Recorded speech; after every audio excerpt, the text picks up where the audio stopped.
A very good morning to all the students. आज का हमारा टॉपिक है ग्रीन रिवॉल्यूशन इन इंडिया। बहुत इम्पॉर्टेंट टॉपिक है, इस पर बहुत सारे क्वेश्चंस बनते हैं और आते भी हैं, कॉम्पिटिटिव एग्ज़ाम्स में भी आते हैं। तो आज हम इस टॉपिक को डिस्कस करेंगे। लेकिन इस टॉपिक को डिस्कस करने से पहले मैं आपसे कुछ लेटेस्ट अपडेट्स शेयर करना चाहती हूँ। आपने न्यूज़पेपर्स में देखा होगा कि अभी एनएसओ ने लेटेस्ट डेटाज रिलीज़ किए। उन डेटाज के अनुसार अभी लेटेस्ट अपडेट्स क्या हैं मैं आपके साथ शेयर करती हूँ। जैसा कि हम सभी जानते हैं कि दुनिया के सबसे सख्त लॉकडाउन ने अर्थव्यवस्था पर सबसे बुरा असर डाला है। चालू वित्त वर्ष की पहली तिमाही अप्रैल से जून में सकल घरेलू उत्पाद यानी कि जीडीपी की वृद्धि दर नकारात्मक रही है। इस दौरान जीडीपी में 23.9% फीसदी की भारी गिरावट देखी गई है। जीडीपी के तिमाही आंकड़े 1996 से जारी किए जा रहे हैं और 24 साल में ये सबसे बड़ी गिरावट है।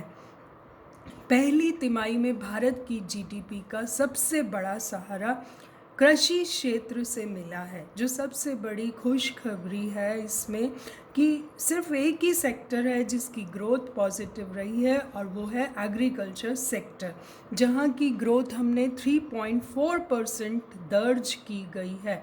कृषि क्षेत्र ने बहुत ही बेहतर प्रदर्शन किया है। लॉकडाउन में भी कोविड-19 के साए के अंदर भी कृषि क्षेत्र का प्रदर्शन बहुत अच्छा रहा है। आपको मालूम होगा कि 1996 से गवर्नमेंट ऑफ इंडिया या एनएसओ जो है वो तिमाही साल में 4 बार जो आंकड़े प्रस्तुत किए जाते हैं और इसको 3-3 महीने के गैप पर प्रस्तुत किए जाते हैं। उनसे हमें अर्थव्यवस्था की करंट पोजीशन का पता लगता है। तो अभी लेटेस्ट जो 2 दिन पहले ही 2-3 दिन 4 दिन पहले ही जो डेटा रिलीज़ हुए हैं उनके अनुसार जीडीपी के तिमाही आंकड़े जो हैं उसमें भारी गिरावट देखने को मिली है। Due to strict lockdown imposed to arrest the spread of COVID infection, the Indian economy saw record contraction in the April-June quarter of the fiscal year 2021.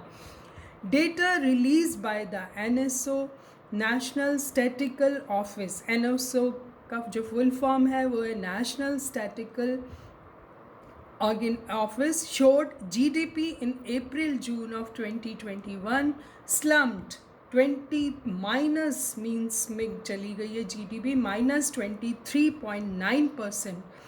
But the agriculture was the only bright spot. The sector which was benefited from a good monsoon showed a growth of 3.4%.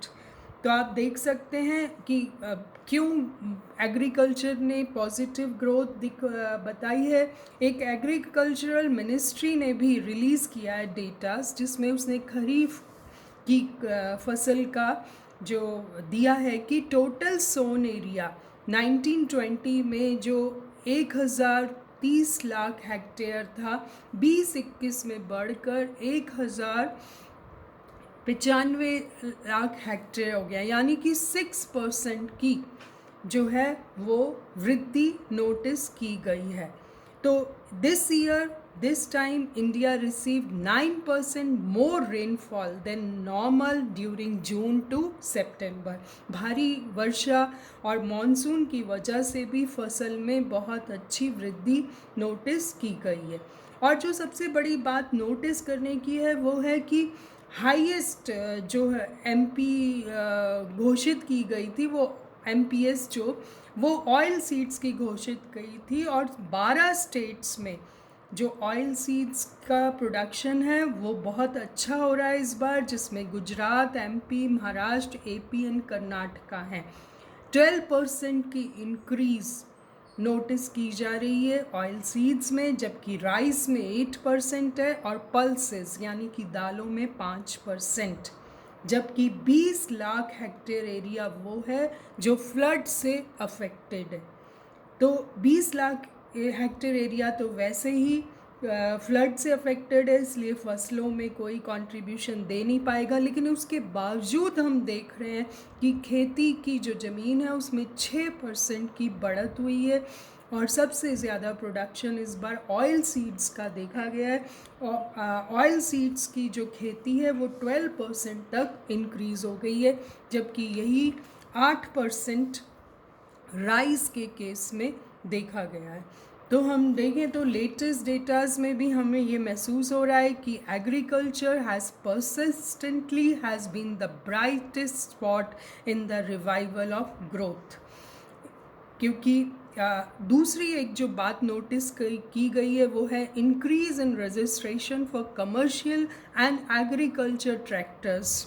Agriculture tractors की जो registration है, जो ख़रीद है, वो काफ़ी बढ़ गई है। जो मार्च में 52,362 थी, वो अगस्त में 66,061 हो गई है। तो ये भी एक इंडिकेटिव है कि स्ट्रेंथनिंग रूरल डिमांड। ये इतिहास गवाह है कि जब जब भी इकोनॉमी पे प्रॉब्लम्स आती हैं तो एग्रीकल्चर सेक्टर से बहुत बड़ा सहारा मिलता है, चाहे वो कंजम्पशन डिमांड हो, चाहे वो इन्वेस्टमेंट डिमांड हो। हम इसके बारे में और भी बात करते रहेंगे। पहले हम आज का टॉपिक लेते हैं, what is mean by the green revolution. तो ग्रीन रिवॉल्यूशन के बारे में आपने बहुत कुछ सुना होगा, लेकिन अब हम आज डिटेल से इसके बारे में स्टडी करते हैं फ्रॉम द बिगनिंग। क्या था green revolution? Green revolution is referred to as the process of increasing agricultural productivity by incorporating modern tools and techniques. Green revolution का मतलब क्या है? उत्पादन में वृद्धि करना। किससे? मॉडर्न टूल से, मॉडर्न टेक्निक से। ये कब शुरू हुआ? It began in 1944 with the project sponsored by the Rockefeller Foundation in Mexico. Basically इसकी स्टार्टिंग मैक्सिको में हुई, जहाँ डॉक्टर नॉर्मन बोरलो ने इसको स्टार्ट किया और वो फादर ऑफ ग्रीन रिवॉल्यूशन माने जाते हैं। तो लेकिन जब इंडिया में इसको स्टार्ट किया गया तो उस टाइम पर ये 1966 की बात है, जब इंडिया में इसको एक्सपर्ट टीम को बुलाया गया फोर्ड फाउंडेशन से, और उन गवर्नमेंट ऑफ इंडिया ने उन्हें इनवाइट किया कि to propose ways to boost agriculture production, ताकि हमारे यहाँ देश में भी बहुत ज़रूरत थी एफिशिएंटली हम कर सकें। As per the recommendation of the expert team, the GOI introduced a rigorous development program in 7 districts selected from 7 states in the year 1960. 1960 में उन्होंने बुलाया, and this program was termed as IADP, यानी कि Intensive Area Development Program। तो ये project Rockefeller foundation के द्वारा शुरू किया गया था, और इंडिया में इसको जिसके डायरेक्शन में इंट्रोड्यूस किया गया उनका नाम था डॉक्टर MS स्वामीनाथन। और उन्होंने इसके रिजल्ट्स 67-68 ईयर में इसको इंट्रोड्यूस किया properly, and it change the status of India in next 10 years. 10 साल में तो इंडिया का स्टेटस ही बदल गया। He is considered the father of green revolution in India. तो आपको 2 नाम याद करने हैं, एक तो मैक्सिको में डॉक्टर बोरलो जो थे, उन्होंने इंट्रोड्यूस किया था ग्रीन रिवॉल्यूशन, उन्हें फादर ऑफ ग्रीन रिवॉल्यूशन कहते हैं। लेकिन इंडिया में डॉक्टर स्वामीनाथन के डायरेक्शन में ये प्रोग्राम इंट्रोड्यूस किया गया, तो भारत में हम father of green revolution doctor Swaminathan को कहते हैं। ये क्वेश्चंस कई बार कॉम्पिटिटिव एग्ज़ाम में पूछे गए हैं। अब बेसिक एलिमेंट्स क्या थे ये भी देख लें हम कि कौन कौन से बेसिक एलिमेंट्स थे। पहला था using seeds with improve genetics. सबसे पहला जो बात थी कि सीड्स ऐसी उन्नत सीड्स का, उन्नत बीजों का यूज़ किया गया। Using seeds with improve genetics, जिनको हम HYVS कहते हैं, यानी कि high yielding variety seeds. These seeds had more success with the wheat crop and highly effective in regions that had proper irrigation. जहाँ पर भी सिंचाई के साधन अच्छे थे वहाँ इन बीजों ने बहुत अच्छी फसल दी। So first stage of green revolution focused on states with better infra like Punjab and Tamil Nadu, जहाँ पर इंफ्रास्ट्रक्चर अच्छा था, यानी कि इरिगेशन की फैसिलिटी थी। फर्स्ट फेज में तो उन्हीं स्टेट्स में इंट्रोड्यूस किया गया, लेकिन during the second phase the HYV seeds were given to other states also. The green revolution vastly improved the inland irrigation system around farms in India. The emphasis was mostly on food grains, wheat or rice पर। Cash commercial crops were not a part of the plan. Starting में ये दोनों इसकी part नहीं थे। Main stress जो था वो व्हीट और राइस पर था, और इसका नतीजा ये हुआ कि जो हमारी राइस की प्रोडक्शन, हमारे व्हीट की प्रोडक्शन कई टाइम्स, इवन 6 टाइम्स बढ़ गई थी जो ऑर्डिनरी से। तो हम देखें कि ये उन्नत बीज, ये प्रोग्राम एक्चुअली है क्या, ये बात करता है अधिक उपज देने वाली किस्में। हरित क्रांति के अंतर्गत सबसे प्रमुख तत्व ये है कि उन्नत बीजों का उपयोग किया जाता है, जिसका प्रति एकड़ या प्रति हेक्टेयर उपज देशी बीजों की औसत उपज से 2 या 3 गुनी, कई बार 4 से 5 गुनी तक होती है।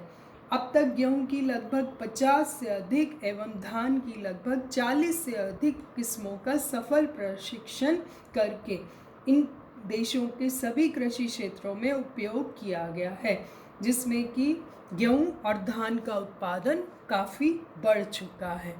नेक्स्ट जो हम देखें वो फर्टिलाइज़र, पेस्टिसाइड्स एंड वीडीसाइड्स, इन सब चीज़ों का यूज़ कर भी हमने बहुत ज़्यादा उत्पादन को बढ़ा लिया है। Increase availability and use of fertilisers to enhance the productivity of the farms, use of pesticides and weedicides to reduce any loss or damage to the crops. The HYV seeds matures in shorter period of time but requires 4 to 10 times of more fertilizers than that of traditional variety.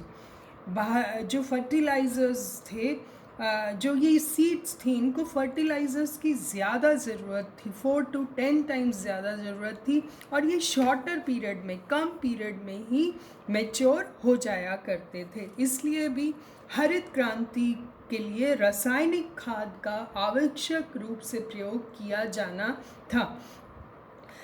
ये उसी स्थिति में अधिक उपज हो सकती थी जबकि रासायनिक खाद की निर्धारित मात्रा प्रयुक्त की जाए।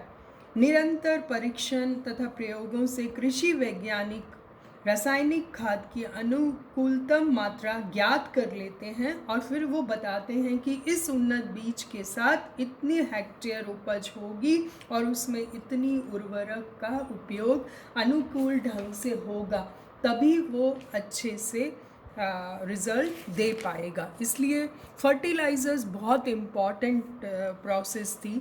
नेक्स्ट था डबल क्रॉपिंग, बहुफसली कार्यक्रम।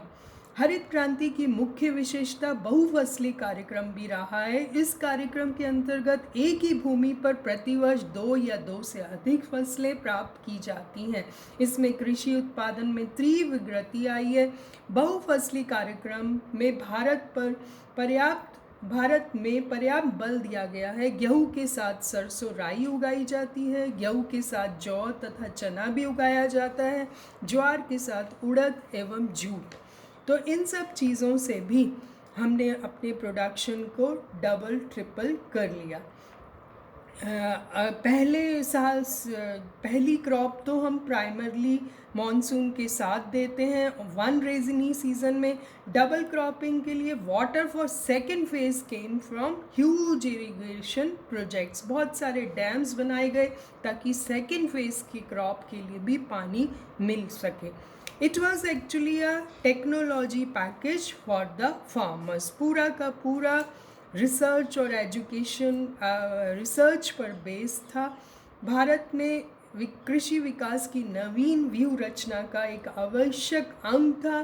कृषि शिक्षा और अनुसंधान पर भी पर्याप्त बल दिए गए और उसके बाद कृषि विश्वविद्यालय 1960 में पहला पंतनगर यूपी में स्थापित किया गया। ये भी जीके का क्वेश्चन है। पहला विश्वविद्यालय कृषि विश्वविद्यालय पंतनगर में स्थापित किया गया। इसके बाद लुधियाना, उदयपुर, भुवनेश्वर में भी कृषि विश्वविद्यालयों की स्थापना की गई और इस शिक्षा देना तथा कृषि से संबंध क्रियाओं पर शोध करते हुए भारत में कृषि उत्पादकता को बहुत अधिक बढ़ाया गया।